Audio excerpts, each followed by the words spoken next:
Then once they had established themselves by moving onto a couple of different machines, they had plenty of backdoors to be able to get in. They were in a very good position inside of the network. Their next goal was to go after the domain controller.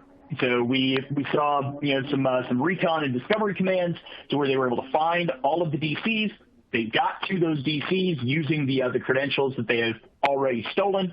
And then once they got onto the domain controller, they used various automation of like batch files that they had in place.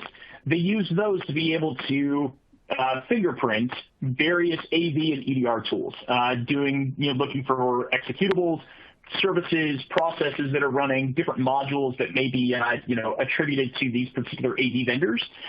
They use that to be able to fingerprint, and then once they knew what they were dealing with, they went to work at trying to disable that. We actually observed a couple of instances where they were trying to uninstall the Cybereason sensor, so that way we were blind.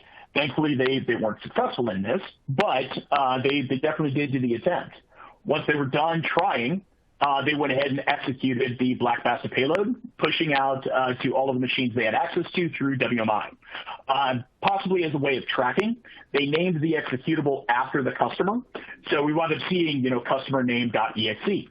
Now, because the Cybereason sensor was blocking their payload from being able to completely run, we did observe kind of some reconfiguring on the fly, to where we also, saw another version that was customer name 1.exe, which was a recompiled, reconfigured version of their ransomware payload, again, in an attempt to try to get around the security that we had.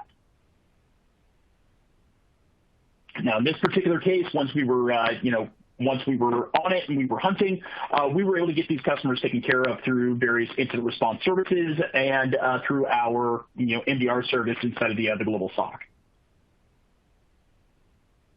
All right. Israel, I'll go ahead and hand it back to you.